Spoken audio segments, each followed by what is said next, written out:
सो 4 important cash flow principle जो है वो never look only at a cash flow, है ना। So suppose net cash flow जो है वो 500 करोड़ है, looks goods, but operating cash flow -1000 crore, right. तो इसमें जो है वो बोरोइंग जो है वो 1500 करोड़, नेट कैश जो है वो 500 करोड़, बिजनेस इज एक्चुअली जो है वो वीक, ठीक है।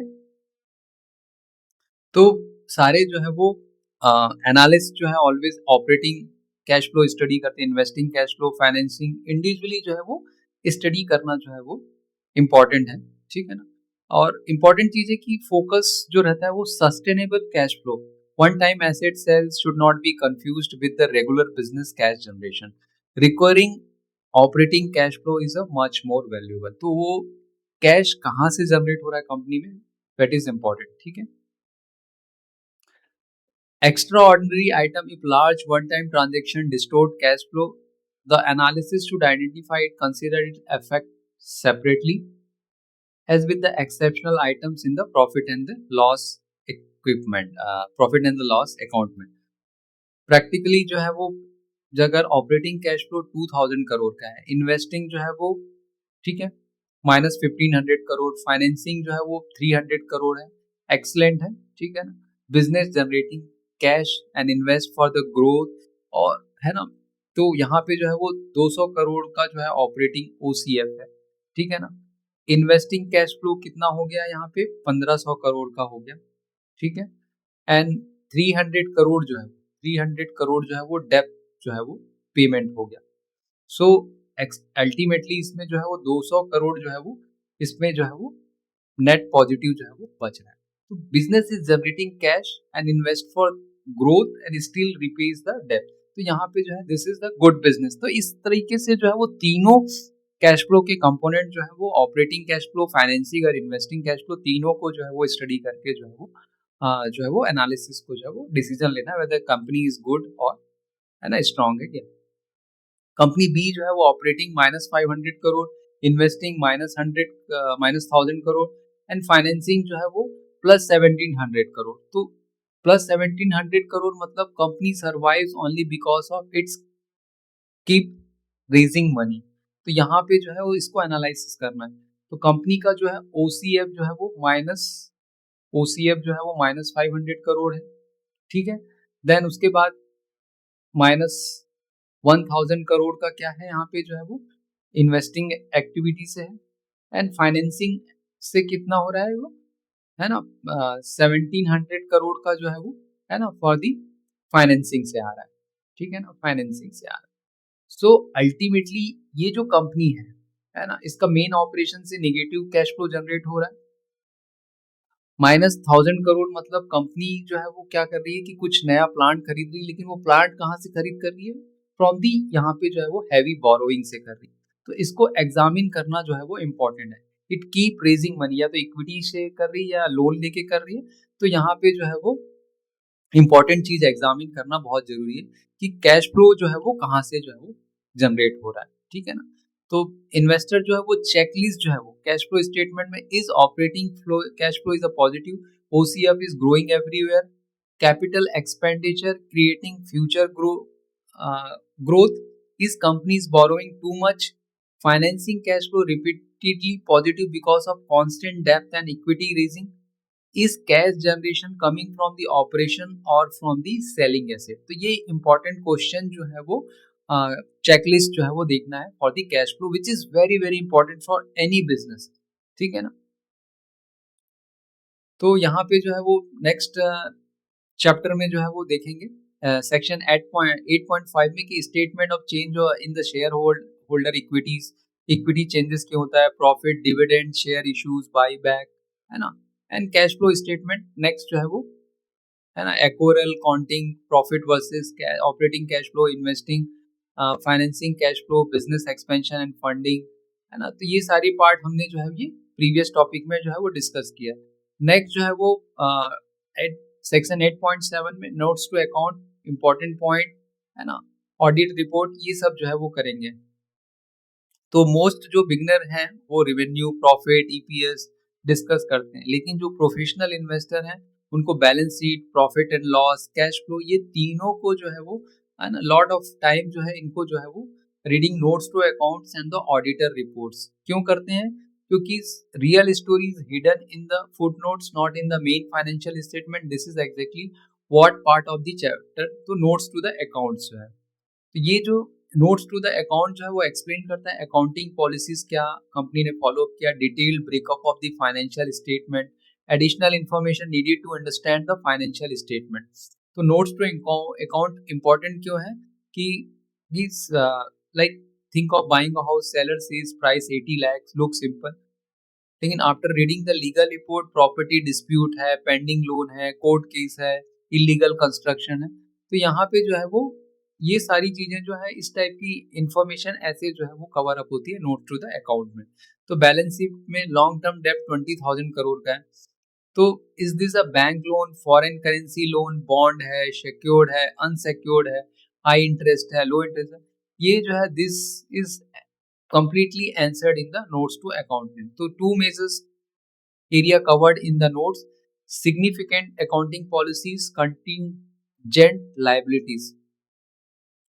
तो यहाँ पे significant accounting policies क्या होता है कि these are the multiple ways to account for many financial items. Companies must clearly disclose which account method they are using. Suppose two companies buying same machine, 100 crore, company A depreciate over 10 years, company B is over 20 years. So annual profit will be the same. Company B shows the lower depreciation, therefore higher accounting profit. Same machine, different accounting policies, different profit. Okay. Differentiation method, यहाँ पे जो है वो straight line method होता है और return down method होता है। Straight line machine cost 100 lakh का है, लाइफ 10 ईयर्स है, एवरी ईयर डिप्रिशिएशन 10 लाख है ना। तो रिटर्न डाउन का होता है मशीन 1 लाख, फर्स्ट ईयर में 20 लाख, सेकेंड में 30 ईयर में 12। तो डिप्रिशिएशन डिक्रीजेज ओवर टाइम। तो early year profit and later year profit will differ for the SLM। तो यहाँ पे suppose company changes differentiation policies this year, profit suddenly increase. तो यहाँ पे जो है वो ये क्वेश्चन आता है कि बिजनेस इंप्रूव हुआ है नहीं हुआ है। यहाँ पे अकाउंटिंग पॉलिसी के कारण जो है वो प्रॉफिट जो है वो चेंज हुआ है ना। तो ये सब जो है वो एनालिसिस को एग्जामिन करना बहुत ही जरूरी हो जाता है ना। तो if company frequently changes its accounting policy, it may be reason for the suspicion and deserve closer scrutiny to understand whether the financial statement are being manipulated. This does not mean every change is wrong. तो ये पता लगाना जरूरी है कि why policy was change है ना। Other accounting policy ये है, बताता है revenue recognition, inventory valuations, depreciation, asset valuation, contingent liabilities. ये जो है बहुत सारे ग्रेट इन्वेस्टर का बहुत इंपॉर्टेंट जो है वो टॉपिक्स होता है। ये जो है हमेशा जो है वो चेक किया जाता है कंटीजेंट कि a liability that may arises depending on the outcome of this uncertain future event, and it is not yet confirmed liability, so it is generally disclosed in the notes rather than recorded directly in the financial. Future में कुछ भी unexpected event के कारण ये जो है वो outcome आ सकता है, इसको जो है वो कंटीजेंट लाइबिलिटी जो है। जैसे कि court course, company is fighting income tax department possibly demand 8,000 crore, court is not decided which will company pay, nobody knows, this becomes a contingent liabilities. Product warranty, suppose Samsung sells 1 crore phones, warranty 2 years, some phones will fail, exact repair cost unknown, potential obligation exists. And a company 3, bank guarantee, company gives bank guarantee 5,000 crore, if certain event occurs the guarantee may have to be honored, until then the remains contingent है ना। तो यहाँ पे outstanding loss shoot जो है, tax dispute, bank guarantee, product warranty claims, pending investigation. तो why investor must read them? Company net worth 3,000 crore, contingent liability 20,000। तो ये जो है वो डेंजरस लगता है। If company ultimately lose the case, its financial position could be change dramatically. This chapter advises investor to compare the size of contingent liability with the company's financial statement and exercise cautions if they are very large. Off balance sheet item. This chapter now introduces other.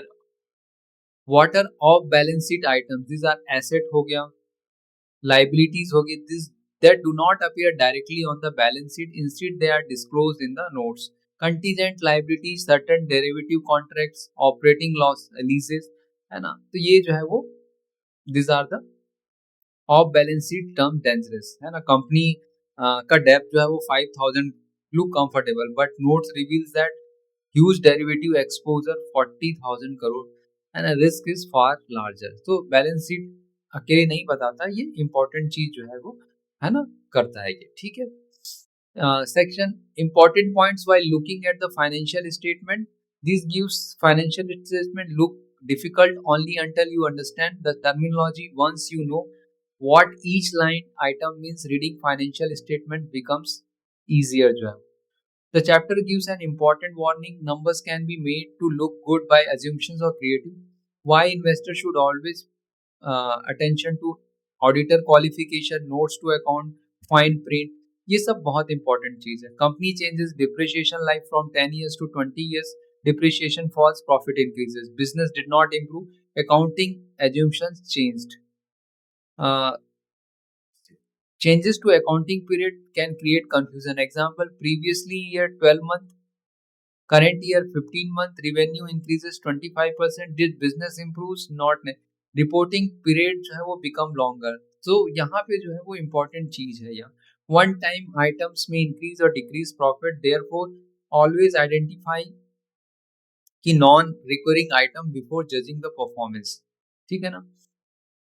If specifically mention business that continuously है ना grow sales, increase profit, increasing network, है ना.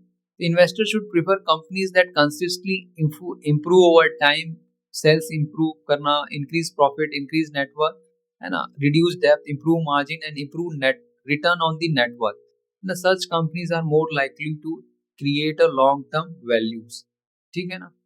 Reading to audit report, why prepares the chapter makes this clear कि management prepares the financial statement, auditors do not prepare them. Auditors verify whether the financial statement present a true or fair value based on the information made available to them. Can auditor check every transaction? No. The chapter explains why large companies have lakhs, even crores of transaction. Every transaction is impossible. Instead, auditor evaluates internal control system, whether those controls are working, whether accounting standard have been followed. Clean report, the best type, mean auditor found no major problem, the final instrument present a true and fair value. Second जो है वो usually good, but remember clean report does not guarantee that business is great investment. Disclaimer of opinion, this is a serious chapter. The disclaimer is issued when auditors are unable to verify part of the financial statement because necessary information is not available. The management does not provide important record. Auditors cannot verify result. Disclaimer. Investor very dangerous. If auditors cannot verify the accounts, investors should be extremely carefully. Qualified report. This is ये बताता है chapter की qualified report is issued when auditors believe that all और parts of the financial statement do not present a true और fair value. They disagree with the accounting treatment, identify serious discrepancies. Company value inventories incorrectly, auditor disagrees, qualified opinion. So auditor must explain the reason in the report, therefore never ignore the यहाँ पे paragraph जो है वो important हो जाता है. ठीक है ना.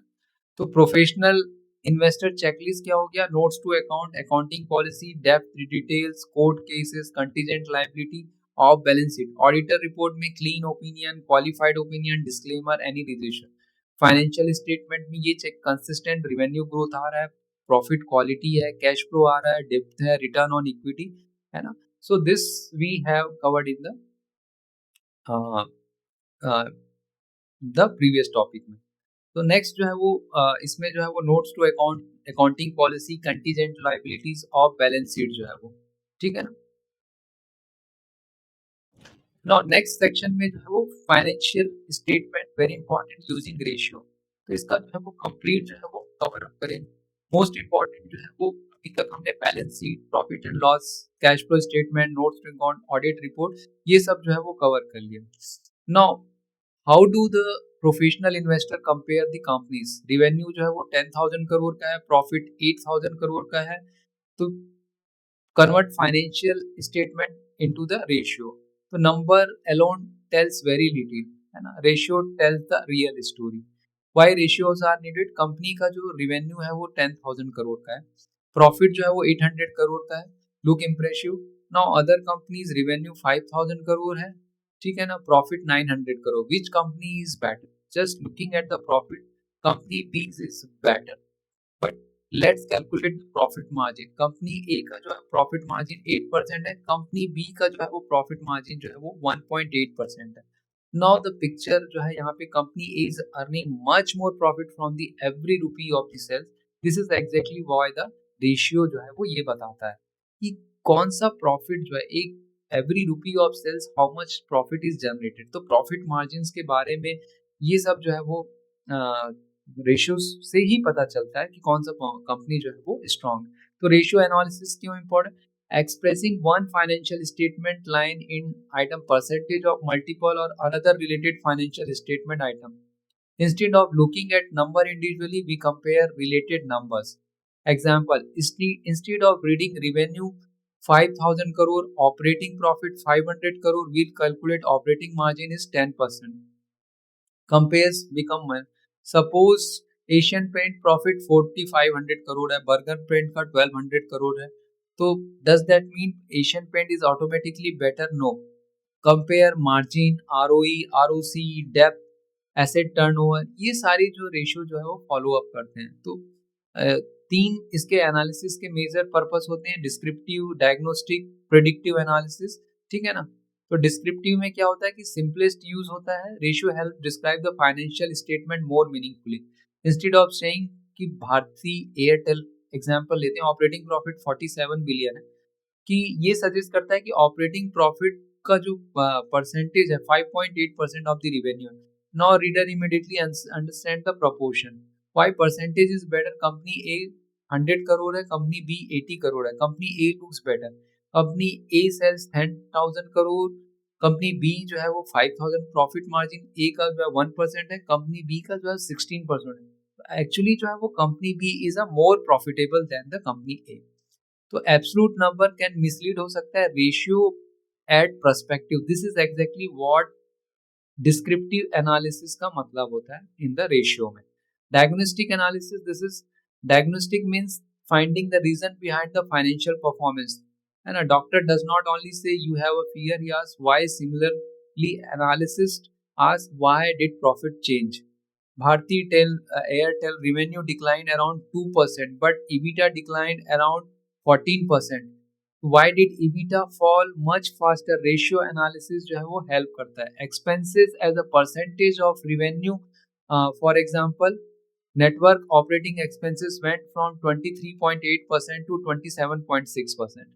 तो एक्सपेंसेस अगर बढ़ रहा है तो कंपनी का जो है सेल जो है इवन 2% डिक्रीज हो रहा है, मार्जिन जो है वो बहुत ज्यादा डिक्रीज हो रहा है ना. तो इसका मतलब जो है वो ईबिटा जो है वो डिक्रीज हो रहा है. तो network cost increases relative to revenue where the major reason for the fall in the EBITDA. तो ये जो है वो डायग्नोस्टिक एनालिसिस में जो है वो इस टाइप की चीजें जो है वो कवर करती है कि परफॉर्मेंस में डिग्रेडेशन किस कारण से. Suppose revenue unchanged 100 crore, employ cost 20 crore से 35 करोड़ हो गया, प्रॉफिट फॉल. तो ये कहता है कि किस कारण से जो है वो ईबिटा जो है वो चेंज हो रहा है, क्योंकि एम्प्लॉय कॉस्ट जो है वो बढ़ गया. तो ये डायग्नोस्टिक रेशियो हेल्प करता है कि revenue is up 20%, PAT down 40%. क्या रीजन हो सकता है? रॉ मटेरियल कॉस्ट इंक्रीज हो गया, सैलरी इंक्रीज हो गया, इंटरेस्ट कॉस्ट इंक्रीज हो गया, डिप्रिशिएशन इंक्रीज हो गया. तो ये रेशियो जो है वो हेल्प करता है इसमें जो है वो लोकेट करने में. Think like a doctor. Professional investor do not stop at what happened, they ask why did it happen. Ratio analysis ये करता है. Predictive analysis, this is most powerful use, है ना. तो ये हेल्प करता है कि ratio help us to predict the financial instrument, है ना, future financial statements. Suppose last 10 year employ cost always 12% है of the sale. Next year expected sales जो है वो 10,000 करोड़ है, तो एस्टिमेट एम्प्लॉय कॉस्ट कितना हो जाएगा? 1200 करोड़ हो जाएगा, because historically the ratio remain stable. Another example like advertising expenses है 5% रहा है हमेशा of the sale. Expected sale जो है वो 20,000 करोड़ है, तो एक्सपेक्टेड एडवर्टाइजमेंट एक्सपेंसेस जो है वो 1,000 करोड़. बिकॉज 20,000 का जो 5% है वो 1,000 करोड़। तो यहाँ पे जो है वो एनालिसिस जो है वो हिस्टोरिकल डेटा, हिस्टोरिकल रेशियो के से जो है वो फोरकास्ट करता है। तो यहाँ पे इंपॉर्टेंट चीज है 2 years of data are not enough, long history gives a much more greater confidence जो है वो इम्पोर्टेंट। तो स्टेबल रिलेशनशिप में over many years is more useful than one observe over last 2-3 years जो है, ठीक है ना। 10 year history raw material always 60% of this, very reliable. Suppose only 2 years available है ना, कॉन्फिडेंस इज मच लोअर। तो ratio help करता है, company behaves consistently, IT companies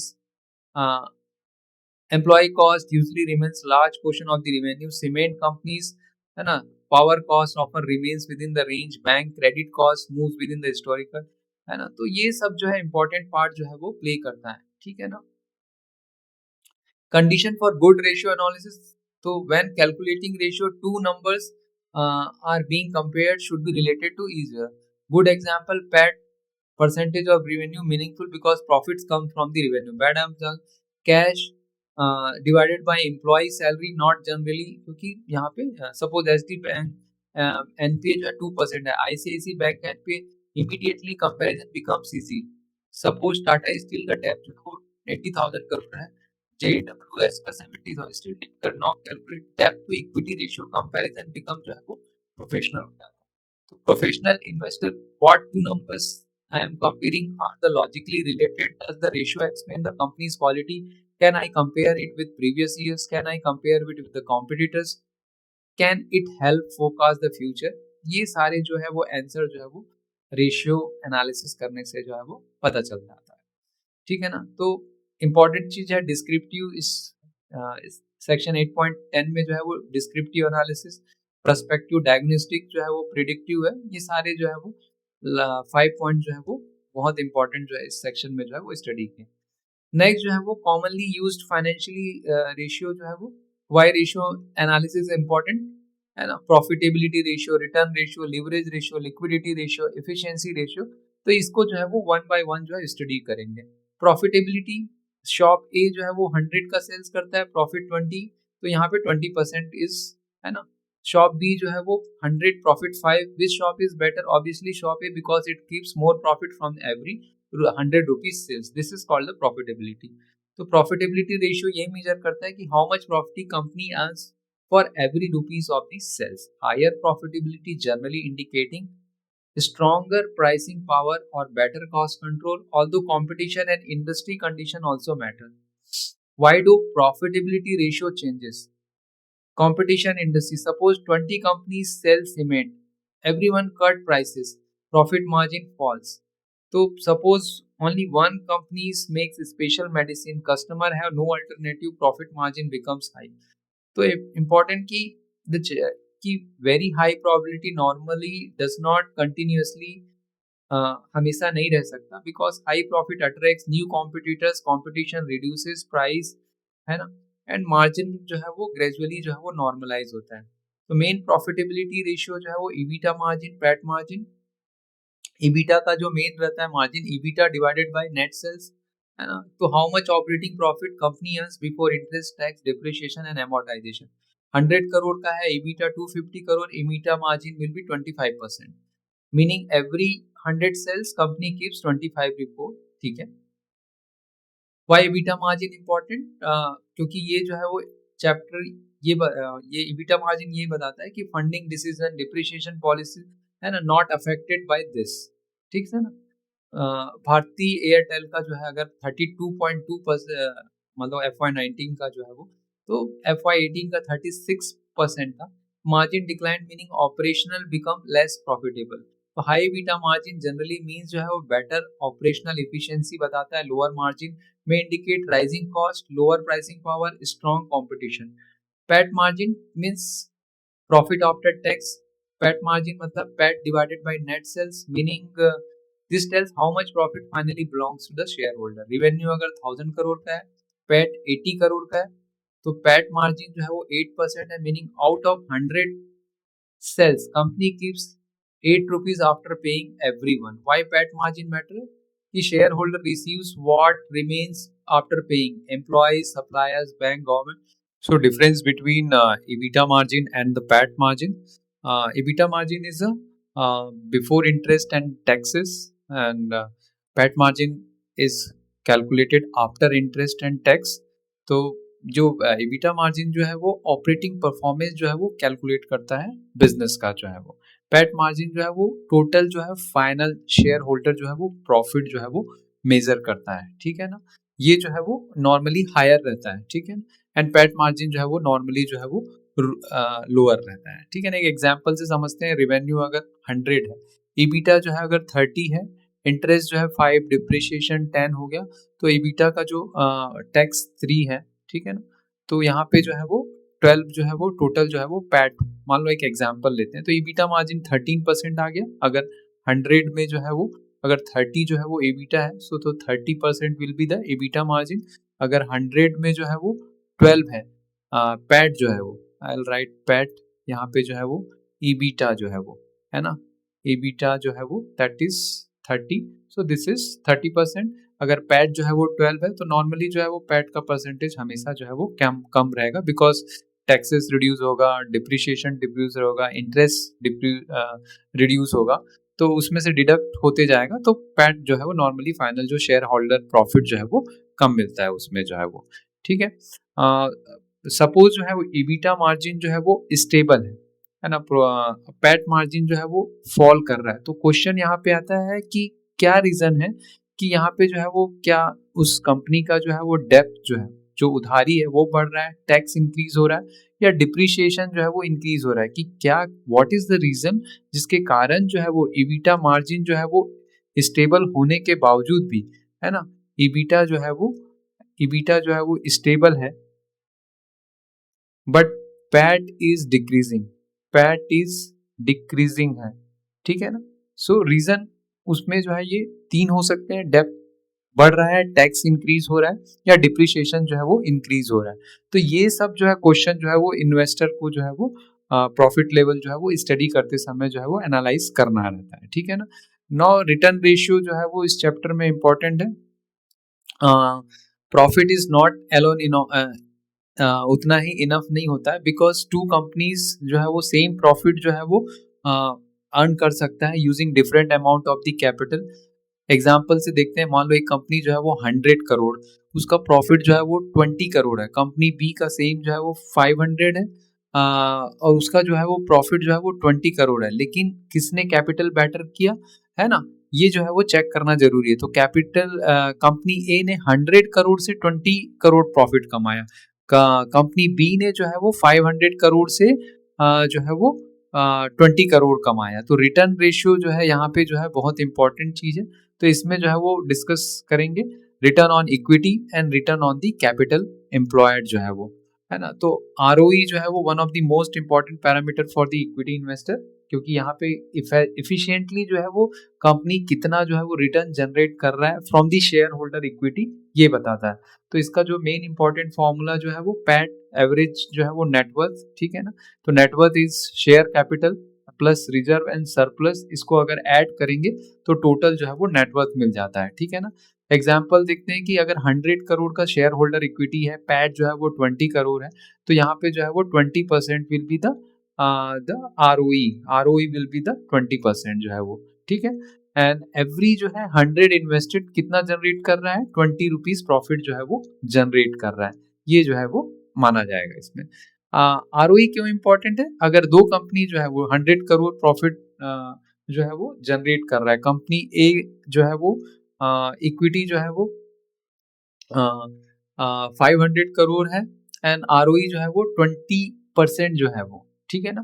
तो यहाँ पे जो है वो कंपनी बी जो है इक्विटी जो है वो 2000 करोड़ है, आरओई जो है इसका कितना हो जाएगा, 5% हो जाएगा. ठीक है ना. तो यहाँ पे जो है वो इक्विटी कंपनी ए का जो है वो कितना हो गया, इक्विटी 500 करोड़ है, तो आरओई जो है वो 20% मिला. कंपनी बी के पास इक्विटी 2000 करोड़ है, तो आरओई जो है वो 5% है. ठीक है ना. तो कंपनी ए जो है वो यूज कर रहा है शेयर होल्डर के पैसे को बहुत ही इफिशिएंटली जो है, ये जो है वो एक आरओई से जो है वो पता चलता है. तो high ROE indicates efficient management, better capital allocation, और हायर जो है वो शेयर होल्डर का रिटर्न जो है वो दे रहा है। ये बहुत ही इंपॉर्टेंट चीज पता चलती है आरओई से। तो very high ROE cost only by excessive depth should be examined carefully. तो यहाँ पे अगर आरओई जो है वो अधिक जनरेट हो रहा है एक्सेसिव लोन या लिवरेज लेने से, वो भी जो है वो एग्जामिन करना बहुत जरूरी है। तो उसके लिए जो है वो नेक्स्ट जो है वो डिटरमाइन करेंगे आरओसी जो है उसके बारे में जो है वो बताता है, ठीक है ना। देन ड्यूपॉन्ट एनालिसिस भी जो है वो करेंगे, ठीक है ना। तो now next is the ROC जो है वो ROE looks only at the equity. ROC looks at both equity and the depth जो है वो। तो यहाँ पे जो है वो इम्पोर्टेंट जो है फॉर्मूला जो आता है EBIT divided by capital employed जो है वो टोटल एसेट है ना। कैपिटल एम्प्लॉयड में भी calculated as the total asset या minus non interest bearing current liabilities जो है, या book value of the equity plus book value of the डेप्थ। तो टोटल कैपिटल एम्प्लॉयड में total share holder equity plus जो है वो इसको जो है वो total share holder equity plus जो है वो टोटल जो है वो डेप्थ, इसको जो है वो टोटल कैपिटल एम्प्लॉयड बोलते हैं, ठीक है ना। टोटल कैपिटल एम्प्लॉयड क्या कवर करता है, टोटल जो है वो इक्विटी शेयर होल्डर इक्विटी कहेंगे एंड प्लस जो है वो टोटल जो है वो डेप्थ, ये मिला के जो है वो आपको टोटल एम्प्लॉय। इसको अगर इबिट जो है अर्निंग बिफोर इंटरेस्ट एंड जो है वो टैक्सेस, इसको जो है इससे जो है वो डिवाइड करेंगे तो आरओसी मिलता है। तो एवरेज बैलेंसेस आर जनरली जो है वो प्रिफर्ड जो है वो। तो अगर इबिट जो है वो 50 करोड़ है, कैपिटल एम्प्लॉयड इज 250 करोड़ है, तो आरओसी विल बी आरओसी जो है वो कितना हो जाएगा, टोटल जो है वो 20% हो जाएगा, ठीक है ना। 50 डिवाइडेड बाय 250 इंटू जो है वो 100 कितना हो जाएगा, दैट विल बी कवर्ड, ठीक है ना। यहाँ पे जो है ये that will be covered is 20% जो है, ठीक है ना। आरओसी मैटर क्यों करता है, अगर two companies have identical profit but one has more डेप्थ, ROC provides a broader measure how efficiently the total capital is being used जो है। तो आरओई और आरओसी का अगर हम जो है वो कंपैरिजन देखेंगे तो यूजेस इक्विटी ओनली, यहाँ पे बेस्ड ऑन द पैट, यहाँ पे इक्विटी एंड डेप्थ टोटल जो है कैपिटल एम्प्लॉयड जो है उस पे जो है वो वर्क करता है and based on the EBIT जो है वो, ठीक है ना। Share holder perspective of the business जो है ये बताता है। Leverage ratio, now the chapter discuss मतलब यहाँ पे कि depth can increase return but too much depth can destroy a business. इसलिए जो है वो इन्वेस्टर को जो है वो लिवरेज रेशियो जो है वो कैलकुलेट करना बहुत ही इंपॉर्टेंट होता है किसी भी बिजनेस का। मेन लिवरेज रेशियो कौन कौन से होते हैं, एक तो डेप्थ टू इक्विटी रेशियो DE से डिवाइड करते हैं and the interest coverage ratio होता है, ठीक है ना, कितना इंटरेस्ट जो है वो कवर कर रहा है उसमें, ठीक है। वन बाय वन देखते हैं। Depth to equity ratio is the ratio compares depth with the share holder equity. Depth to equity ratio is the total adjusted depth divided by total net worth, मतलब total equity से अगर divide करेंगे total जो है वो depth से, तो वो वहां पे मिलता है कि डेप्थ टू इक्विटी रेशियो कितना है। मान लो डेप्थ 200 करोड़ है और इक्विटी जो है वो 100 है, इसका मतलब डेप्थ टू इक्विटी D/E जो है वो कितना आ गया, 2 आ गया, है ना। तो मीनिंग जो है वो company has 2 rupees depth for every 1 rupees of the equity. Company has a 2 rupees depth for 1 rupees of equity. मतलब कंपनी ने ज्यादा डेप्थ लिया है 1 रुपए इक्विटी के लिए जो है वो। तो यहाँ पे नॉर्मली जो स्टैंडर्ड में जो है वो D should be less than जो है वो D आइडियली जो है वो होना चाहिए लेस देन 1 होना चाहिए, या DE जो है वो 0.8 है ना, ऐसा कुछ होना चाहिए आइडियली जो है वो किसी भी कंपनी का फॉर दी बेटर जो है वो, ठीक है ना। पर less than 1 is recommendation most of the time. तो कंजर्वेटिव बेसिस पे जो है वो डेप्थ टू इक्विटी जो है वो 1 से जो है वो लेस होना चाहिए, ठीक है ना। while recognizing the acceptable level depends on the industry, अगर कंपनी अच्छा प्रॉफिट कर रही है ज्यादा डेप्थ लेके अपना जो है वो इंटरेस्ट कवरेज अच्छे से कर पा रही है तो दैट इज एप्लीकेबल। लेकिन यहाँ पे जो है वो किसी भी बिजनेस के लिए एक जो है वो प्रॉब्लमेटिक पॉइंट होता है कि अगर उसका जो है वो डेप्थ जो है इक्विटी के कंपैरिजन में ज्यादा है, इन फ्यूचर अगर बिजनेस में कुछ भी प्रॉब्लम आया सो द डेप्थ जो इंटरेस्ट कवरेज है that will be a problem, ठीक है। तो वहां पे बिजनेस जो है वो डिस्ट्रॉय हो सकता है, ठीक है। सो भारती एयरटेल का एग्जांपल डेप्थ टू इक्विटी जो है 1.52, मतलब जो है वो 1.5 टाइम्स 1.52 टाइम्स जो है वो शेयर होल्डर इक्विटी है। हाई DE का मतलब क्या होता है कि हायर फाइनेंशियल रिस्क हो जाएगा, क्योंकि ज़्यादा इंटरेस्ट देना पड़ेगा, ठीक है ना, हायर इंटरेस्ट बर्डन हो जाएगा। और एक अगर बिजनेस को कुछ भी प्रॉब्लम आया, प्रॉफिट नहीं हुआ या एनी माइक्रो एनवायरमेंटल, है ना, लाइक वॉर लाइक सिचुएशन आया, तो उस केस में जो है वो कुछ ज़्यादा इम्पैक्ट हो सकता है। तो वहाँ पे ग्रेटर बैंक्रप्सी का जो है वो एक रिस्क जो है वो हो सकता है, स्पेशली ड्यूरिंग द इकोनॉमिक जो है वो स्लो डाउन के। Interest coverage ratio, this is one of the favourite ratio, है ना। तो यहाँ पे जो है वो interest coverage ratio EBIT divided by interest expenses, like EBIT is 200 crore, interest जो है वो 50 करोड़ है। तो यहाँ पे जो है वो कवरेज जो है वो कितना है, 4, मीनिंग मतलब company earns 4 times that its इनवल इंटरेस्ट। मतलब 200 करोड़ का अगर ईबिट है और उसका जो है वो इंटरेस्ट जो है वो 50 है एनुअली जो है, तो कंपनी का जो है वो क्या हो गया, 4 टाइम्स जो है वो it is having EBIT, है ना, देन द एनुअल जो है वो इंटरेस्ट से, है ना। तो 4 टाइम जो है वो ज्यादा EBIT जो है वो इट इज हैविंग जो है वो, ठीक है ना, फ्रॉम द एनुअल इंटरेस्ट से। तो वो एक पॉसिबल सिनारियो है कि आपका जो है EBIT जो है वो 4 टाइम्स है जो है वो टोटल एनुअल इंटरेस्ट से जो है वो, ठीक है ना।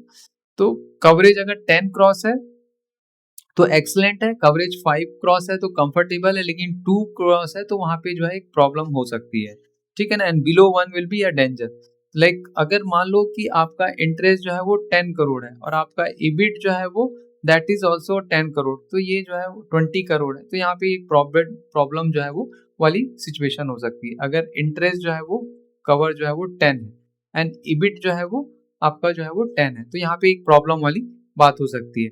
अगर इंटरेस्ट कवरेज जो है वो, है ना, 10 है, लेकिन अगर EBIT जो है दैट इज हैविंग अ 50, मतलब ये 5 टाइम्स है EBIT, तो ये जो है वो कंफर्टेबल जो है वो सिचुएशन हो सकती है। इंटरेस्ट जो है अगर 10 है, EBIT जो है वो EBIT is 100, that means 10 cross है यहाँ पे, ठीक है ना, यहाँ पे 5 क्रॉस था, तो ये जो है वो एक्सलेंट यहाँ पे जो है वो सिचुएशन जो है वो माना जाएगा, ठीक है ना।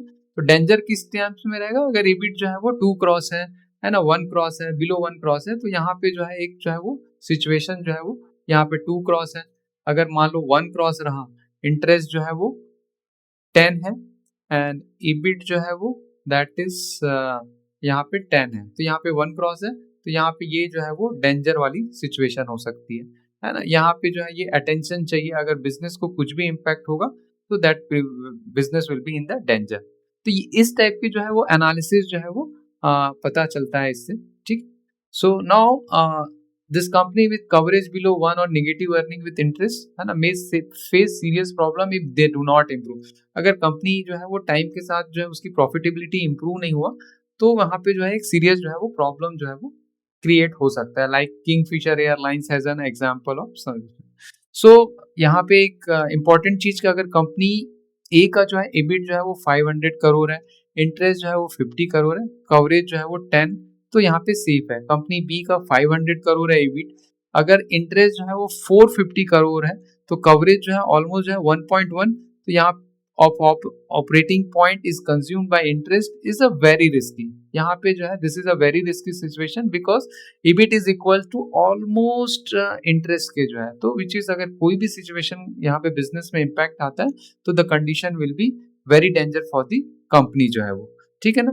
तो यहाँ पे चेकलिस्ट क्या हो जाएगा, is EBITDA margin is improving, is PAT margin is stable, is ROE is consistently जो है वो हाई है, ROC is higher than peers, leverage debt to equity ratio is reasonable, can EBITDA comfortably covers the interest। तो ये सारे जो है वो चेकलिस्ट जो है वो इसमें जो है वो कवर करेगा, ठीक है ना। तो यहाँ पे जो है दिस इज द यहाँ पे जो है वो इस पार्ट का जो है वो एंड रहेगा। नेक्स्ट जो है यहाँ पे जो है वो तो यहाँ पे प्रॉफिटेबली रेशियो, पैट मार्जिन, ये सारी चीजें जो है वो कवर हो गई। इंटरेस्ट कवर रेशियो हो गया, depth equity, leverage ratio, ROC, है ना, ROE, return ratio, PAT margin, सारी चीजें कवर किया, ठीक है ना। तो नेक्स्ट जो है वो लिक्विडिटी रेशियो जो है उसकी बात करेंगे, तो एंड इफिशिएंसी रेशियो की जो है वो डिस्कस करेंगे। Now we have discuss the profitability ratio, return ratio, leverage ratio.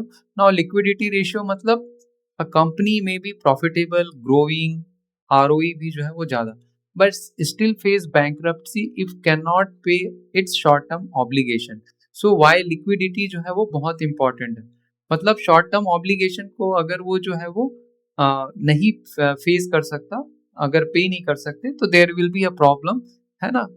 तो स्टिल फेस द बैंक्रप्सी अगर सारी चीजें जो है उसकी अच्छी है. तो उसके बारे में जो है वो समझते हैं. Liquidity means the ability of company to meets it short term जो है वो financial obligation when they become due. In simple word, can company pay its bills on the time. जैसे कि सप्लायर का पेमेंट हो गया, है ना, रॉ मटेरियल जहां से खरीदे हैं उनको पैसा पे करना है, एम्प्लॉयज को सैलरीज पे करना है, इलेक्ट्रिसिटी बिल्स पे करना है, इंटरेस्ट है बैंक का, टैक्स पे करना है, करंट लोन रिपेमेंट करना है. So this things can be, है ना, यहाँ पे ये जो है वो शॉर्ट टर्म जो है वो जो है ड्यूज रहते हैं, जो कंपनी जो है वो पे कर पा रही है कि नहीं, ये जो है आपको जो है वो चेक करना है. तो लिक्विडिटी इसलिए मैटर करता है कि अगर एसेट है 10,000 करोड़ का, प्रॉफिट है 1,000 करोड़, बट द कैश अगर 2 करोड़ है और bill due is tomorrow is 100 crore, मतलब कंपनी का प्रॉफिट तो दिख रहा है 100 करोड़ का है, लेकिन कैश जो है कंपनी के पास सिर्फ 2 करोड़ का है, और तुम कल को जो है वो 100 करोड़ का उसको बिल पे करना है, तो company is profitable. It may still face serious financial stress because its lack enough liquidity. तो यही लिक्विडिटी क्राइसिस होता है कि कंपनी के पास जो है वो प्रॉपर एसेट है, सब कुछ है, पर there is no cash in the company के पास, जो कल को जो है वो करंट जो ऑब्लिगेशन है उसको पे करने के लिए जो है वो पैसे नहीं है. तो that is the problem many company faces. तो इसको जो है वो पता करना है. तो there is two ways liquidity, current ratio and the quick ratio. तो करंट रेशियो में कवर करते हैं कि current ratio is equals to current asset divided by current liabilities, है ना. तो इसको जो है वो वर्किंग कैपिटल रेशियो भी बोलते हैं. Everything can be, this ratio compare everything that become a cash with in 1 year with everything that must be paid with 1 year जो है, ठीक है ना. तो जैसे कि करंट एसेट आपका जो है वो 500 करोड़ है, करंट लाइबिलिटी जो है वो 250 करोड़ है, and current ratio will be how much, that will be 2. Meaning यहाँ पे जो है वो that means company has 2 rupees of current asset for every 1 rupees of the short term liabilities. तो current ratio 2 usually indicates comfortable liquidity, मतलब company के पास जो है वो शॉर्ट टर्म लाइबिलिटीज को ऑब्लिगेट करने के लिए पैसे हैं, है ना. तो इसमें जो है वो क्या क्या करेंट एसेट में इंक्लूड होता है, कैश हो गया, ट्रेड रिसीवेबल हो गया, इन्वेंट्री हो गया. This working capital items have major influence on the ratio. What is included in the current liabilities, trade payables, जो पैसा कंपनी को रॉ मटेरियल सप्लायर्स को देना है, शॉर्ट टर्म बोरोइंग, एम्प्लॉय का सैलरी या किसी और पर्पस के लिए जो है वो शॉर्ट टर्म बोरो किया हुआ है. Current maturity of the long term डेब्ट जो है ना, लॉन्ग टर्म जो डेब्ट लिया हुआ है उसमें एक साल में कितना जो है वो उसका जो पैसा पे करना है, या करंट मैच्योरिटी उसका जो है वो कितना है, वो भी आपका कवर होगा, दैट विल बी, है ना. अदर ऑब्लिगेशन जो भी पेबल है with in 1 year, that will be covered in this, ठीक है ना. तो यहाँ पे जो है वो, यहाँ पे this chapter explain merely having a high current ratio does not always mean that company is healthy, because current asset themselves may not be good quality. इसका मतलब ये है कि अगर हाई इन्वेंट्री है, सपोर्ट करंट एसेट जो है आपका 100 करोड़ का है, इन्वेंट्री जो है वो 100 करोड़ है, कैश जो है वो 20 करोड़ है, रिसीवेबल जो है वो 180 करोड़ है, टोटल मिला के ये, है ना. यहाँ पे जो है वो करंट एसेट जो है वो 100,000 करोड़ है, ठीक है. इसमें से जो है वो इन्वेंट्री इज 800, देन उसके बाद कैश जो है वो कंपनी के पास 20 करोड़ का है, ठीक है ना. एंड रिसीवेबल इज 180 करोड़, ठीक है ना. 180 करोड़ ये टोटल एसेट है. This is total asset, okay. So this becomes total जो है वो, है ना, 1000 करोड़ हो जाता है ये, है ना, टोटल एसेट जो है वो. बट यहाँ पे करंट रेशियो में look good but more assets are in inventory, पर एसेट्स किस में है, इन्वेंट्री में. तो high finish goods inventory means यहाँ पे इसका ये बता रहा है कि अगर इन्वेंट्री में जो है वो 800 करोड़ है, इसका मतलब ये है कि स्लो जो है वो सेल जो है वो बहुत ही स्लो हो रहा है. और हाई मटेरियल इन्वेंट्री है, इसका मतलब ये इंडिकेट कर रहा है कि यहाँ पे जो है वो पुअर प्रोडक्शन प्लानिंग जो है वो, है ना. विथ हाई मटेरियल इन्वेंट्री, इसका मतलब पुअर आपका जो है वो 800 करोड़ जो है out of 1000 crore asset is यहाँ पे फिक्स्ड है ना, इन द इन्वेंट्री के टर्म में, जिसका मतलब है कि पुअर इंडिकेटिंग सेल्स यहाँ पे इंडिकेट कर रहा है कि सेल जो है वो बहुत ही स्लो है, और जो रॉ मटेरियल में जो है बहुत मोस्ट ऑफ दी इन्वेंट्रीज जो है वो रॉ मटेरियल के फॉर्म में जो है वो फिक्स है। तो इसके कारण जो है पूरा का पूरा जो है वो करंट एसेट इसमें जो है वो फंसा हुआ है। तो हाई रिसीव, और उसके बाद सेकंड जो है सपोज हाई रिसीवेबल है, करंट एसेट जो है वो 500 करोड़ का है, रिसीवेबल जो है 450, मतलब कस्टमर पे ही नहीं कर रहा है आपको, है ना। तो करेंट रेशियो तो अभी भी अच्छा लग रहा है 500 करोड़ का, लेकिन रिसीवेबल में पैसा आ ही नहीं रहा है। सो दैट विल बी, यहाँ पे क्या हो जाएगा, है ना, कैश इज नॉट कमिंग। तो यहाँ पे इसका मतलब हाई ट्रेड रिसीवेबल जो डिले होता है वो कंपनी जो है वो is selling on the credit, is unable to realise cash quickly from the. तो यहाँ पे भी एक बैंक्रप्सी और कंपनी के लिए जो है एक फाइनेंशियल क्राइसिस का जो है वो एक सिचुएशन जो है हो सकता है। नाउ कंपनी जो है वो high payable, company delays to supplier, current liability increases, current ratio increases. इसका मतलब ये है कि कंपनी जो है वो वीक नहीं है, इसका मतलब है कि ये सिचुएशन अच्छा है, क्योंकि कंपनी के पास जो है वो बार्गेनिंग पावर है and gets longer credit from the supplier. Bad situation ये है कि company simply does not have enough money to pay supplier, therefore ratio alone is the not sufficient, ठीक है ना। Negative working capital, this is most interesting part, कि current ratio below 1 bad, ये ऑलवेज नहीं होता है, ठीक है ना। Suppose customer pay immediately, cash received today, suppliers are paid after 60 days, company use customers money to finance operation, this creates जो है वो negative working capital जो है वो create करता है, कि भाई कस्टमर इमीडिएटली पे कर देता है और सप्लायर को हम 60 डेज के बाद दे रहे हैं, 2 महीने के बाद दे रहे हैं, so this creates a negative working capital. तो company with strong bargaining power, both the customer and supplier are prefer negative working because it represent the interest free source of the funding, क्योंकि supplier को 60 day के बाद दे रहे हैं and customer जो है वो तुरंत जो है वो पे कर रहा है, तो we are getting 60 days of the funding from the supplier जो है वो, ठीक है ना। तो ये जो है वो लार्ज रिटेलर है, सुपरमार्केट है, सम एफएमसीजी, इन सब में जो है वो एप्लीकेबल होता है। लाइक भारती एयरटेल जो है वो करंट रेशियो 0.35 है, तो यहाँ पे वीक लगता है, लेकिन ये इसका मतलब ये है कि the company with strong bargaining power में naturally operate with the negative working capital जो है।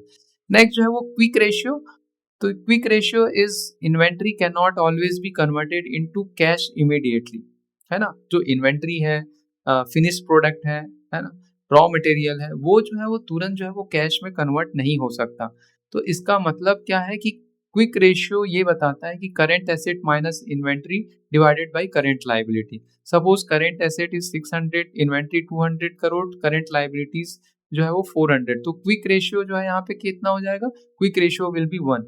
तो इसका इंटरप्रिटेशन ये है कि quick ratio focus only on the asset that can be used to convert into cash जो है वो क्विकली। तो quick ratio is related with the जो कैश में जो है वो तुरंत जो है वो कन्वर्ट हो सकता है। इसमें इंक्लूड होता है cash, account receivable, investment in the liquid fund, ठीक है ना। इन्वेंट्री को इसमें जो है वो एक्सक्लूड किया जाता है। तो यहाँ पे जो है वो current asset minus inventory divided by जो है वो डिवाइडेड बाय टोटल जो है वो करंट लाइबिलिटीज जो है वो इसमें कवर होता है। तो यहाँ पे जो है वो suppose inventory can not be sold, current ratio still appears healthy, अगर quick ratio reveals that true immediate liquidity जो है, अगर तुरंत जो है वो लिक्विडिटी को पे करने के लिए फंड है आफ्टर लीविंग द इन्वेंट्रीज, तो भी जो है वो कंपनी को जो है वो हेल्दी माना जाएगा। तो higher quick ratio generally indicate better short term जो है वो लिक्विडिटी। तो higher quick ratio will always indicate कि शॉर्ट टर्म लिक्विडिटी कंपनी की अच्छी है। Efficiency ratio, now another important is कि company has a good profit, good liquidity, but it is using resource efficiency.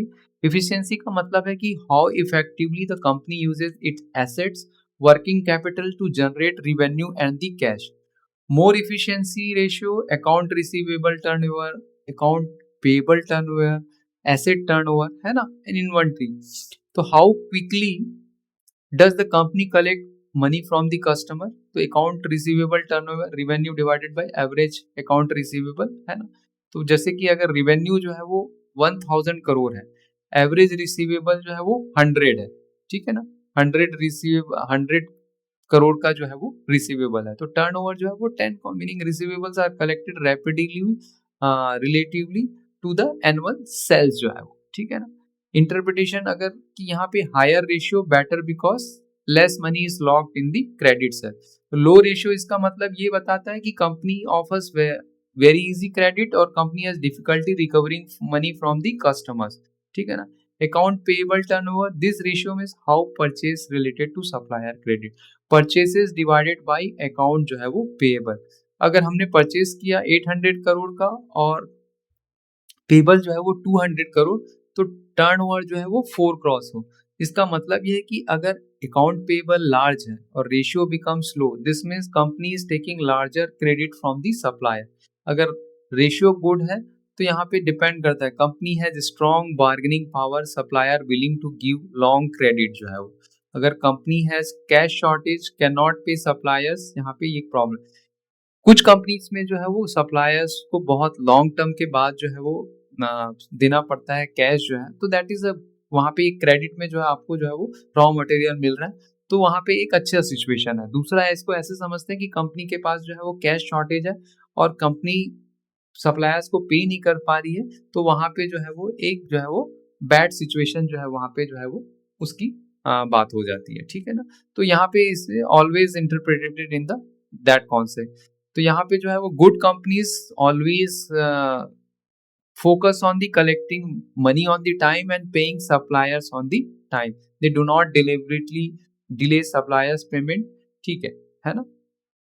Asset turn ratio, this ratio measures how effectively companies total asset generates the sales. Asset turnover net sales divided by total, जहाँ पे profitability नहीं होती है companies में, बहुत सारे startup में, वहाँ पे एसेट टर्नओवर देखा जाता है कि कितना एसेट है वो टोटल सेल्स कितना जनरेट कर रहा है। सपोज सेल्स जो है वो 2000 करोड़ का है और एसेट जो है वो 1000 करोड़ का है, तो एसेट टर्नओवर कितना हो गया, 2 क्रॉस हो गया, meaning every 1 rupees of asset is generating 2 rupees of the cell. Higher asset turnover generally क्या इंडिकेट करता है, better utilisation of the asset.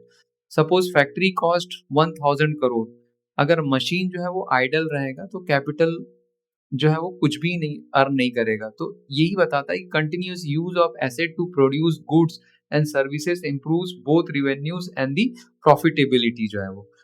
हाँ, ड्यू पॉइंट जो है वो बताता है, लिंक जो है वो asset turnover is one of the 3 major component of the DuPont analysis में भी कवर होता है एसेट टर्नओवर, है ना।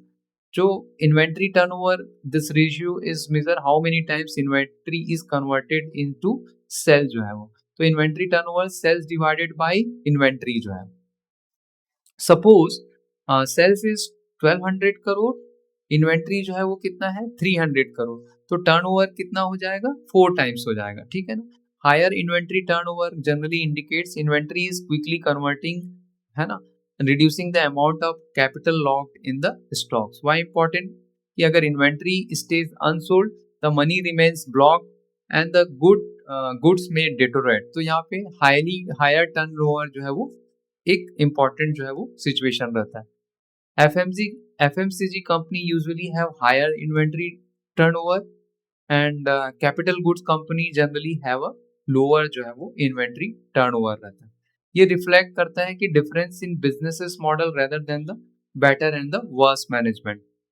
प्रोफेशनल इन्वेंटर जो है वो कैन द चेकलिस्ट जो रहता है, can the company meet short term obligation, inventory become too large, receivable rising too quickly and current ratio जो है वो changing significantly. Efficiency is cash collection is improving, is inventory is moving faster, assets are improving, assets are being utilized efficiently, तो ये सारी जो है वो cover होता है। तो यहाँ पे completed the 8.11 जिसमें current ratio, quick ratio, account receivable and account payable and asset turnover, inventory turnover, ये जो है वो complete हुआ।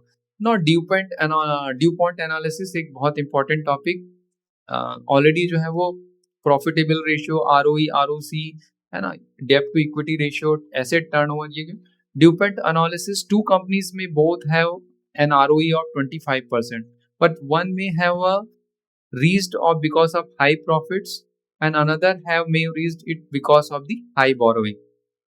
तो दो कंपनी के पास सेम जो है आरओई है 25%, एक का हो सकता है कि प्रॉफिट जो है वो हाई प्रॉफिट है बिकॉज ऑफ दी, है ना, वन में have reached it because of the high profit और दूसरा जो है वो हाई बोरोइंग के कारण जो है वो आरओई जो है वो हुआ, तो वो जो है वो कवर होता है ड्यूपॉन्ट एनालिसिस में.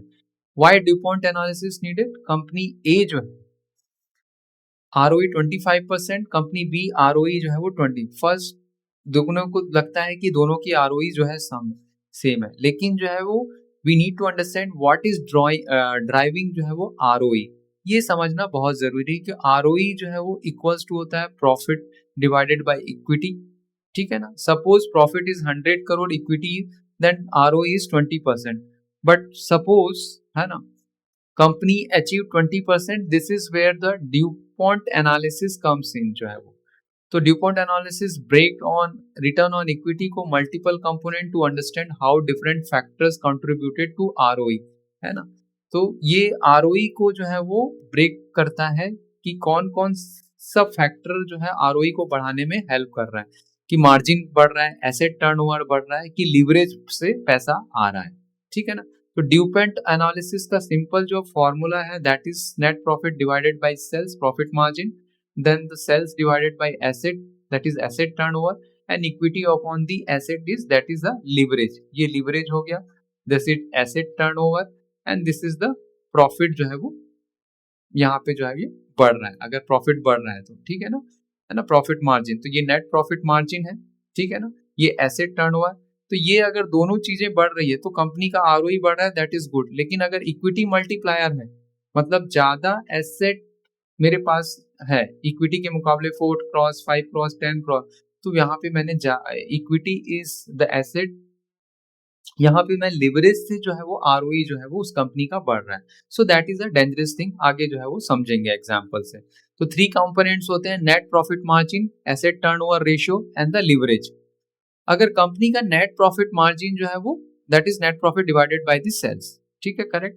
ये कि how much profit company is generating from the every 100 rupees of the sales. Suppose sales is 100, profit is 20% is the profit, है ना, margin. ठीक है. तो company keeps 20 rupees after all expenses. Higher margin क्या होता है? Better pricing power, better cost control, strong brand and better business quality. Now second चीज जो है एसेट टर्नओवर. तो एसेट टर्नओवर का asset turnover divided by sales, है ना, सेल्स डिवाइडेड बाय एसेट जो है. This tells how efficiently assets are generate sale जो है. फॉर फैक्ट्री 100 करोड़ का है, सेल जो है वो 300, दैट मींस 3 टाइम्स जो है वो asset is generating for 1 rupees invested in the asset. ठीक है ना. तो high asset turnover means efficient use of the factories, efficient inventory management, better use of the capital. तो ये बताता है कि retail business often have much higher asset turnover than the utilities because they require different level of capital investment. इसलिए peer comparison is the very important. मतलब same type of companies के बीच में asset को जो है वो कंपैरिजन किया जा सकता है, बट डिफरेंट सेक्टर्स के कंपनीज में जो है वो एसेट को comparison, like FMCG companies can not be compare with the water building construction companies और साइक्लिकल कंपनीज, उनके साथ जो है वो कंपैरिजन नहीं हो सकता. तो इंडस्ट्री का डिफरेंस जो है वो वेरी इंपॉर्टेंट सेक्टर प्ले करता है. Now equity multiplier is asset divided by equity, means this tells how much company's assets are financed through the shareholder equities versus borrowed funds. मतलब अगर इक्विटी 1 रुपए का है और एसेट जो है वो 3 रुपए का है, मतलब 2 रुपए हमने जो है वो बोरोड किया हुआ है. ठीक है ना. एसेट जो है वो 300 करोड़ का है, इक्विटी जो है वो 100 करोड़ का है. That means company has 3 assets for every 1 rupees of equities. मतलब यहाँ पे remaining assets are largely finance through the liabilities. इसका मतलब यही होता है. ठीक है ना. तो high equity multiplier means higher depth, higher financial risk. तो डेप्थ अगर इंक्रीज करेंगे तो why does depth increase ROE? Suppose 100 जो है वो ऑफ 100 रुपीज जो है वो मनी जो है वो इन्वेस्ट कर, प्रॉफिट जो है वो 20, ROE जो है वो 20%। नाउ 100 रुपीज में से जो है वो 100 रुपीज बोरो किया जाता है, टोटल बिजनेस 200, नाउ प्रॉफिट जो है वो 40, तो टोटल इक्विटी जो है वो स्टिल जो है वो 20% रहेगा, लेकिन बिजनेस जो है वो बेटर नहीं हुआ है, नॉट नेसेसरली, बिकॉज यहाँ पे सिंपली जो है वो क्या हुआ है कि the ROE has generated from the more borrowed money. तो ये डुप्लॉन्ट एनालिसिस ये हेल्प करता है कि what is the factor driving for the ROE।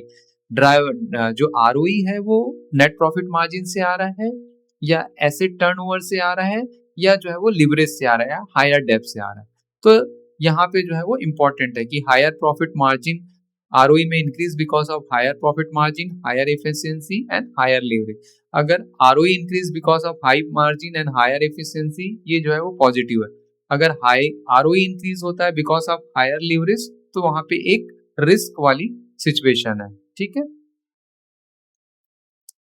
Company का रिवेन्यू जो है वो 1200 करोड़ का है, रेवेन्यू 11,800, नेट प्रॉफिट 2400, 26, एसेट जो है वो 5000, एक एग्जांपल है। तो यहाँ पे ROE जो है वो 92% आ रहा है यहाँ पे इक्विटी, क्योंकि लाइबिलिटीज यहाँ पे जो है वो 2600 का है, ठीक है ना। लेकिन यहाँ पे जो है वो लोअर लीवरेज कंपनी है, इसका ROE 52.4 आ रहा है। So see asset turnover is asset turnover is 2.3, इसका 2.4 है, नेट प्रॉफिट मार्जिन इज 22 है, इक्विटी मल्टीप्लायर इज 2, इसका 1 है। तो यहाँ पे इसका जो है वो सिचुएशन है कि कंपनी का जो है मेन ROE जो है वो किस पॉइंट से आ रहा है, ठीक है ना। सो ROE, हाई ROE 92% जो है वो बहुत ही फैंटास्टिक लगता है ना, लेकिन ROE जो है वो 52% लुक्स वीकर, लेकिन यहाँ पे जो है वो है ना, कंपनी का जो है वो 20% है, लोअर 22% है, ऐसे टर्नओवर भी जो है ऑलमोस्ट जो है वो सेम है। इक्विटी मल्टीप्लायर में जो है वो कंपनी जो है वो second company is having a much more lower depth, इसलिए जो है वो that is the efficient company in terms of the ROE जो है, ठीक है ना। सो ROE जो है वो mainly because of the uses lead ये बताता है कि कंपनी का जो है वो क्या, what is driving the ROE, profit margin, total asset turnover और जी लिवरेज। तो ये जो है वो इम्पोर्टेंट फैक्टर जो है ROE के टीम में। तो सपोज इकोनॉमिक स्लो डाउन होता है, company is safer, higher leverage company must still pay interest on borrowed money, lower level company much have less डेब्ट। तो यहाँ पे जब इकोनॉमिक स्लो डाउन होता है तो higher leverage company will face problem, where lower leverage company will be having a good sound condition in that situation जो है, ठीक है ना। तो इस कारण जो है वो ड्यूपॉन्ट एनालिसिस जो है एक इम्पॉर्टेंट फैक्टर जो है वो प्ले करता है इन सब के कारण जो है वो, ठीक। सो चेकलिस्ट में कि ROE की चेकलिस्ट में इंपॉर्टेंट है कि प्रॉफिट मार्जिन इंप्रूव हो रहा है, एसेट टर्नओवर इंप्रूव हो रहा है, डेप्थ इंक्रीज हो रहा है, कि क्या जो है वो ROE जो है वो लिवरेज से आ रहा है। तो ये सारी चीजें जो है वो चेक करना जो है वो बहुत ही इंपॉर्टेंट फैक्टर है इसमें जो है, ठीक है। So DuPont analysis are net profit, asset turnover already discuss, ठीक है ना। सो यहाँ पे जो है वो फोरकास्टिंग के लिए यूज होता है, peer comparison and other aspect of the study from the financial report जो है। तो फोरकास्टिंग क्यों इंपॉर्टेंट है कि नेक्स्ट ईयर प्रॉफिट क्या होगा, what will be the future sales, EPS increase होगा कि नहीं, अर्निंग पर शेयर, और कंपनी जो है वो ग्रो करेगा कि नहीं, ये बहुत ही इंपॉर्टेंट है किसी कंपनी के लिए जो है वो फोरकास्ट करना। तो इस एनालिसिस इसके लिए क्या करता है कि हिस्टोरिकल फाइनेंशियल बिहेवियर को जो है वो चेक करता है। सपोज जो है वो 21 में 1000 करोड़ का सेल्स है, 22 में 1150 है, 23 में ये है, 24 में जो है वो 1520 का है, तो ट्रेंड सजेस्ट कर रहा है कि सेल्स आर ग्रोइंग कंसिस्टेंटली। तो यहाँ पे एस्टिमेट करेगा कि sales could continuously grow in the following year, ये जो है वो फोरकास्टिंग बताता है।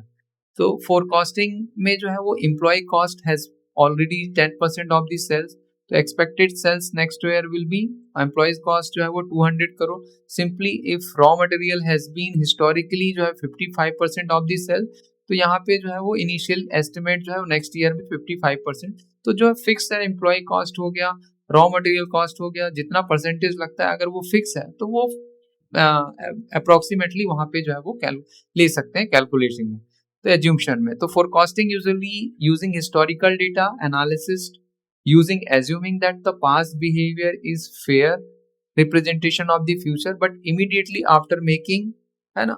यहाँ पे ये बताया कि पास्ट कोई जरूरी नहीं है, डज नॉट रिपीट, तो यहाँ पे हमेशा जो है ट्रू हो ये जरूरी नहीं है। तो because business condition changes, technology changes, competition changes, customer behaviour changes, government policy changes, therefore analysis should apply their own judgment instead of blindly extending the past trend, ठीक है ना। So these are the important thing, like Suzlon had very little competition, enjoyed strong pricing power. Later, many domestic and foreign competitors entered the market and business condition changed significantly. तो सिग्ना जैसे बहुत सारी companies अगर same sector की आ जाती है तो वहाँ पे कंपटीशन आ गया तो बिजनेस विल बी इम्पैक्टेड, है ना। तो Suzlon's future on the basis of historical performance during earlier period who have been the major mistake. तो यहाँ पे मेजर मिस्टेक्स हो सकता है अगर सुजलॉन्स का जो परफॉर्मेंस है वो पास्ट परफॉर्मेंस पे ही अगर क्रिएट करें, ठीक है ना। तो इसलिए जो है वो पास्ट मार्जिन 25%, लेकिन यहाँ पे अगर कॉम्पिटिटर्स आ गए, है ना, तो 10%, तो यहाँ पे simply we assume 25% against will be wrong. तो इसका ये मतलब है कि how future of the business में differ from the past because of the changing business condition, इसको भी एनालिसिस करना है। तो forecast should therefore include reasonable assumption adjustment whenever necessary, ठीक है।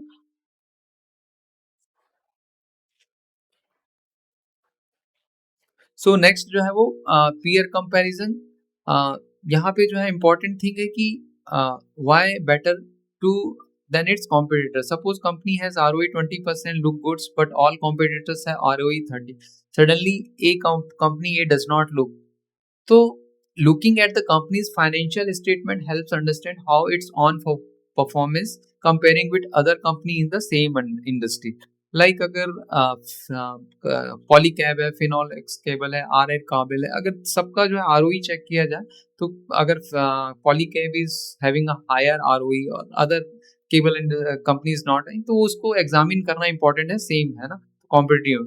तो इसमें जो है वो कंपेयर करना रेशियो जो है वो पीयर के साथ जो है प्रॉफिट मार्जिन, आरओई, आरओसी, डेब्ट to equity ratio, current ratio, valuation ratio, है ना।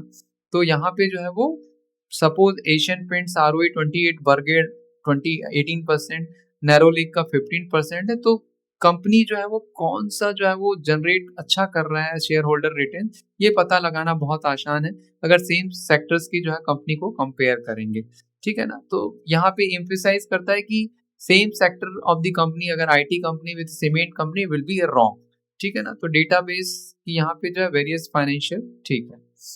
तो यहाँ पे peer comparison is critical while preparing an equity research report is a important factor. Other aspect from the history of the equity expansion, है ना। तो companies performance जो है वहां पे अगर देखा जाए कि does not determine company's performance does not determine shareholder, corporate finance decisions also matter. Why equity expansions? Whenever company issues new shares, total number of shares increases, existing shareholders may own a smaller percentage of total company. इसको बोलते हैं कि dilution. अगर company ने कुछ भी dilution किया है, उसके कारण इक्विटी रेज किया है ना, पैसा रेज किया है, तो वो भी एग्जामिन करना एक इम्पॉर्टेंट है। कंपनी का ओरिजिनल शेयर जो है वो 100 है ना। अगर सपोज आई ऑन 10, तो ऑनरशिप हो गया 10%, है ना। नाउ कंपनी इशूज 200 शेयर, तो मैं अगर स्टिल जो है वो 10 ऑन कर रहा हूँ तो कंपनी का मेरा ऑनरशिप हो गया 5%, द परसेंटेज इज फॉलिंग। तो कंपनी क्यों इशू करती है? राइट इशू है आईपीओ से, further public offering, private placement, preferential, QIP, these are the issuing of the issue of share through warrant, through ESOPs, sweet equity ratio। तो यहाँ पे right issues are offered existing shareholder in proportion to their holdings।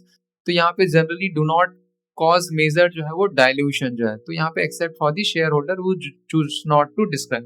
तो right to share यहाँ पे जो existing share है उसी को करती है, तो ये इसके लिए ज्यादा डायल्यूट नहीं होता है इसमें। तो why investor should study the equity expansion, companies issue share company that repeatedly issue में dilute existing share holder on the other end company that finance growth mainly through internal profit create much lesser concern regarding dilution. बहुत सारी company जो है अगर continuously dilution करके जो है वो पैसा रेज कर रहे हैं तो वहां पे एक कंसर्न वाली बात होती है, ठीक है ना, रेदर देन कंपनी जो है अपने ग्रोथ को फंड कर रही है फॉर फ्रॉम दी एग्जिस्टिंग जो है वो प्रॉफिट से जो है वो। तो कंपनी ए जो है everywhere issues new share to fund expansion, company B uses retain earning to expand. तो यहाँ पे दोनों कंपनी ए वर्सेस जो है वो बी में कंपनी ए इज यूजिंग, है ना, new equity new shares everywhere, मतलब डाइल्यूशन बहुत कर रही है ये। कंपनी बी जो है वो रिटेन अर्निंग से जो है वो एक्सपेंशन कर रही है, रिटेन अर्निंग से जो है वो एक्सपेंशन कर रही है, ठीक है ना। So which is the good condition कौन सा है कि बी जो है वो एक, है ना, create less dilution for the existing investor. तो कॉस्ट ऑफ कैपिटल मैटर करता है, raising funds have a cost, if funds are raised at expensive cost existing share holder ultimately bear that cost through lower value creation जो है वो, ठीक है ना। तो ये सारे जो है वो इम्पोर्टेंट जो है वो चीज जो है यहाँ पे जो है वो कवर किया गया है। सो ये सारा जो है वो इस फाइनेंशियल जो है वो चैप्टर 8 में जो है कवर हुआ, है ना, which is very important from the NISM exam के पॉइंट ऑफ व्यू से, क्योंकि 16 मार्क्स है तो इसमें काफी डिटेल में मैंने जो है उसको एक्सप्लेन किया है। I will be next video में मैं इसके जो है वो कुछ क्वेश्चन जो है वो कवर करूंगा।